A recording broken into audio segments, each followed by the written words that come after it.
Welcome to the 7th Live with Tean and Hui Hui. For the first time, this 7th Live will go out on 4 channels: TikTok, Instagram, Facebook, and YouTube. Wow! Hui Hui has instructed me to tell you that the theme for today's live is Why House So Big? Hi everyone! We are here today and with us is lawyer Tean, and we are here because the AGC wants us to raise $23,000 on behalf of 5 other Singaporeans. We have managed to raise $8,000 so far and we are still short of $15,000. Tean, why do you think Hui Hui has instructed me to say that today's theme is Why House So Big? Well, you know, for the last month, Singapore has been engrossed with 2 black and white houses lived in by Shanmugam and Vivian Balakrishnan. And you know what is the amazing thing?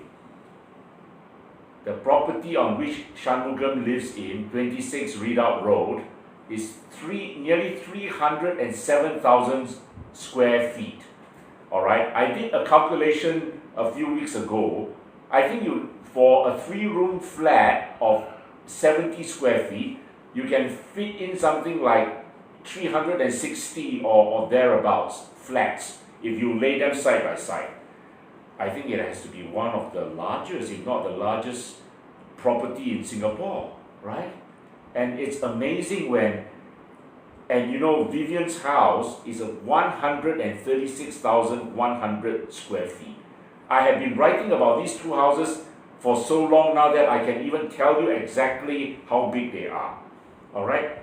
Shanmugam's house is 25.45 times 38 Oxley Road, where Lee Kuan Yew lived. And Vivian's house is 11.23 times the size of 38 Oxley Road. Yeah? So, my friends, you know, here you have a government telling you that they must factor in land costs for BTOs. Yeah? And yet, our ministers are living like Maharajas on Redoubt Road. Hui Hui, I'm going to ask you a very simple question. Actually, the way we are explaining the size of the house may not be even easier for the layman to understand, for the common people who stay in HDB like us to understand. So basically, their houses are at least 1,000 times bigger than our HDB BTOs. Basically, their houses, the house that we stay in our HDB BTOs, we need to pay for land costs. We need to have a standard framework whereby we really go for the balloting process, and each balloting process costs $10. A lot of people actually pay a lot of $10 and then they say they give up, they go for resale flat, and they have all kinds of sales of balance issues, the number of lease of years issue, the CERS issue because they couldn't get en bloc. And now the government themselves are living in houses that are so big, and they claim that first they claim Singapore got no land for cemetery, they dig up to keep ground.